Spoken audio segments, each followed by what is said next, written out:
and show. Pero every time I see all of them, I feel young again. Yeah. And I feel their passion, their desire. No? It's a very competitive world now. Much more competitive now. Kasi doon, sila no, kabila ng kompetensya ko or something. No? Iba na ngayon. Kailangan sing and dance kayo, no? Biggest dream, every time I think I just give it my best shot, and I know there's a very high ladder, and I go up one step at a time until I reach the top, and yun ang aking naging inspiration, and I'd like to pass it on to everyone here. We are all born to shine. Yes, of course. Thank you so much, Tita Tessie. Next one. Okay. Siguro may no way this could happen. Maybe I have so many. For so many years in the industry, I feel so blessed to do movies, albums, teleseries, theme songs, concerts abroad and here. Sabi ko, ano pa ba mga kulang ko? Parang, ano pa bang pwede kong gawin sa industry? Sabi ko, kulang ko is teatro. So, para sa akin, parang wow, no way this could happen na magta-teatro ako. So for me, from Broadway Centrum, Philippines, to Broadway in New York. Or Here Lies Love, for me, that's like, no way this could ever happen. So for me, I guess the biggest is the longevity, because until now, I'm still here in the business, and I'm grateful and thankful that I'm still, they still believed in me, and I'm always given a good and quality projects, just like Born to Shine. Thank you. I'm grateful and thankful. Yes, kay maayo man ka inda. Salamat. Yes, you are good sa akin ko. God is good. God is good. Yes, sa akin, yun, katulad ng sinabi nila Tita Tessie at ni Vina, sa akin naman, bawat achievement talagang ninanamnam ko. Kasi, yun nga imposible kasi para sa akin nung bata ako, lalo na nung nasa Cebu pa lang ako, na mangyari sa akin. To name a few, of course, yung unang pagpasok ko sa Annalisa, which aired here sa GMA Network, no? I played Dolit. Although, sa Cebu kasi nanonood lang ako kay Miss Julie Vega. Tapos umiyak ako pag umiyak siya. So sabi ng mga magulang ko, "Hoy, ano ka ba? Artista ka ba?" So sabi ko, isang araw makikita niyo ako dyan. Tapos and then it happened. So talagang no way, nangyari siya talaga. And then siguro yung isa is yung very first major concert ko sa Araneta Coliseum. Na nanonood ka lang din ng shows before, and then ikaw na yung pinanonood. Yeah, marami, no? Kasi ilang years na rin naman talaga tayo, pero yun lang siguro, yung mga yun, and more. No way this could happen to me is also yung meron kang manalinians na from noon hanggang ngayon, nandyan pa rin. At hindi nagbabagong pagmamahal sa'yo. Thank you so much from the bottom of my heart. Thank you so much, Miss Manuel. Next po. So ako naman, I started singing at the age of mga 7, 8 years old, and yung dream ko na yun, never ko na-imagine na magkakatotoo, no? So, it was such a surreal moment when I first heard my song being played on the radio. Parang, alam mo, parang ako ba talaga yun? Is that really me? So, I've been really blessed, no, in my career na nagkaroon ako ng mga magagandang awitin na until now, kinakanta pa rin. So, it's such a big dream for me na kahit matagal na siya na-release, no, way back 1990s. But my song, parte pa rin siya ng buhay ng bawat Pilipino.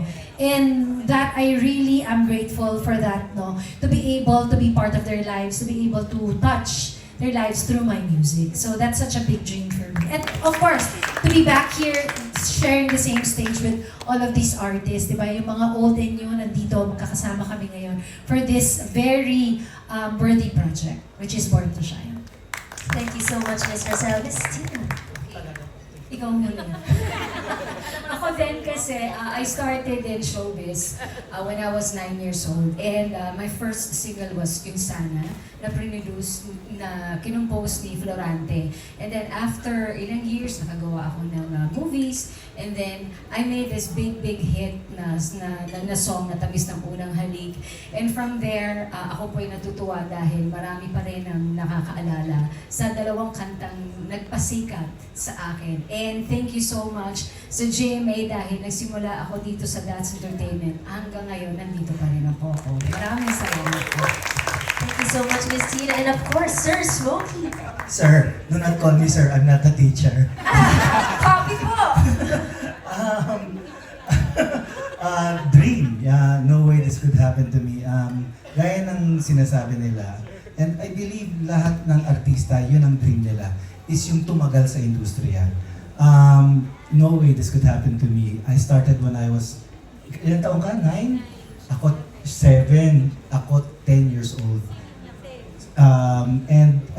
Hanggang ngayon natutuwa ako kasi nabibigyan pa rin ako ng opportunity na mabigyan ng mga magagandang projects, especially Born to Shine at sa mga boss ng GMA.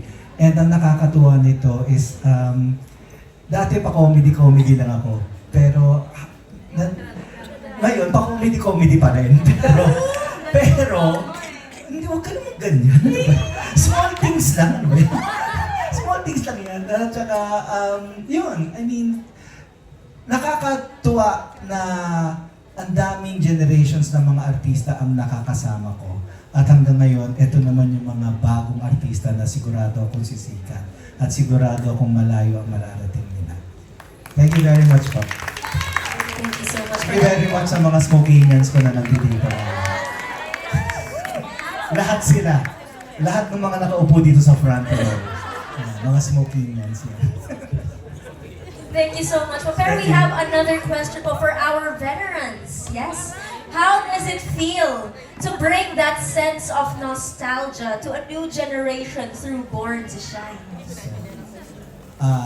Miss Tessie Tomas. Hindi ko siya na-naintindihan yung question. Really, pakitagalog. Ano po yung pakiramdam na nakakapagdala po kayo ng feeling of nostalgia sa aming bagong henerasyon po? Hindi maganda kasi parang tanda ko na to. Yun, nostalgia. Alam mo, actually, handa naman ako kahit malalaki pata ko. Pwede na ako mag-costume ng ganyan. Tama Ang po. regret ko dito, iniintay ko, akala ko may production number ako. Nag-voice lessons ako over the weekend. Kasi nakakakanta din ako. Born to... Hindi, itatabi ko muna kasi Yes po. I think magkakaroon tayo. Anticipation po. Nag-TikTok na kami ni Vina Morales. Yes, okay. Noted. Umpisa pa lang.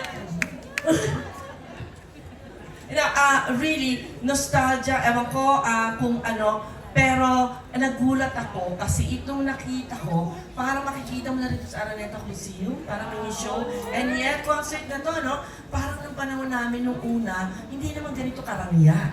At saka parang magastos ito. Kasi yung mga, yung mga brilyanting suot-suot, hindi ba? Mahal po lahat yan. So, really, I think, thank you, GMA, for, again, trusting me also, because I think this is just my second project in a long time for GMA. At talagang ina-excite ako ng musical, kaya iniintay ko, GMA, utang na loob, parang awa nila, pakantahin niyo rin ako. Nakakasayaw din po ako. Yes. Game na game po ako. Alam ng manager ko, si Ricky Gallardo, may boses ako. Thank you. So we'll be waiting for a musical performance from Tita Tessie Tomas. And next po, from our veterans, the feeling of nostalgia po sa ating mga bagong henerasyon. May sinasabi si Miss Tina. Ano yun? No, for me, I'm grateful na nakasama ako dito sa Born to Shine. Dahil ito ay very special to me. Dahil hindi lang reliving the memories, pero we're sharing nostalgic sa mga new generation. Yan, basta if ever you have dreams, go for it. Love your passion, love your work, and then susunod na yan dyan. Susunod na yung swerte, sunod-sunod na yan. Basta mahalin nyo lang kasi you're born to shine. Ayan, si Marie. Ayun, nakaka-happy na parang kami yung magiging bridge nung mga nakagisnan na, yung mga noon, kumbaga, papunta sa mga bago. Nakakatuwa lang na makita na nandyan sila. So parang ibabalik namin yung mga alam namin na hindi nila na-experience. May experience nila this time, pero with a twist. So kumbaga parang na siyang nostalgia. Ah, you learned a new word today. Nostalgia.